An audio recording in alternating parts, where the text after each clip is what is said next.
Hello বন্ধুরা, তোমরা দেখছো স্বাদে 16 আনা।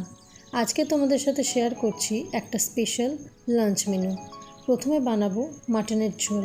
তার জন্য একটা মিক্সার জারে আদা কুচি, রসুন, 4টে কাঁচা লঙ্কা, বড় সাইজের একটা পেঁয়াজ টুকরো করে নিয়েছি।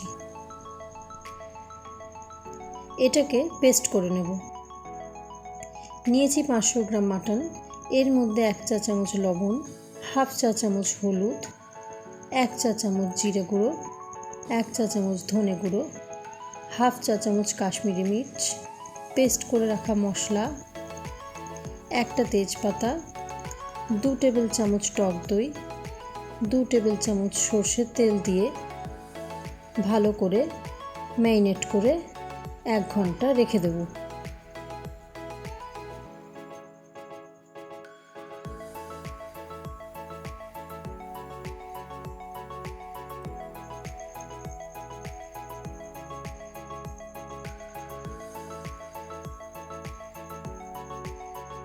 এবার একটা কড়াইতে অল্প একটু তেল দিয়ে কেটে রাখা আলুগুলো ভেজে তুলে নেব। তারপর ওই তেলেই এলাচ, লবঙ্গ, দারচিনি আর তেজপাতা দিয়ে পেঁয়াজ কুচি দেব।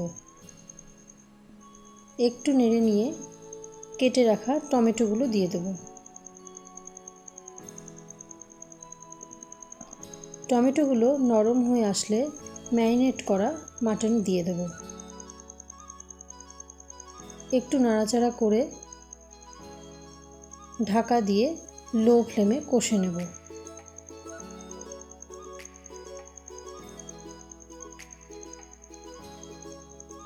পাঁচ মিনিট পর 1 চা চামচ লবণ দিয়ে আরও 5 থেকে 6 মিনিট কষে নিয়ে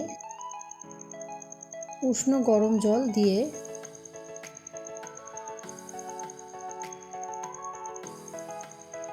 হাফ চা চামচ শাহি গরম মশলা দিয়ে মিক্স করে কুকারে দেব।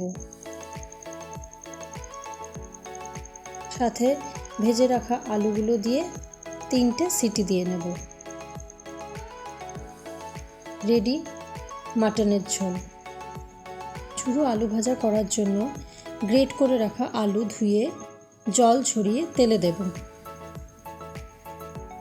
সোনালি ভাব আসলেই ঝুরো আলুগুলো তেল ঝরিয়ে তুলে নেব। রেডি দুপুরের স্পেশাল লাঞ্চ। বাঙালির প্রিয় ঝুরো আলু ভাজা, পাতলা ডাল আর গরম গরম মাটনের ঝোল। ও সাথে স্যালাডও ছিল। খেতে কিন্তু অসাধারণ হয়েছিল।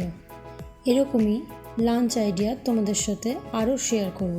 দেখা হচ্ছে পরের ভিডিওতে।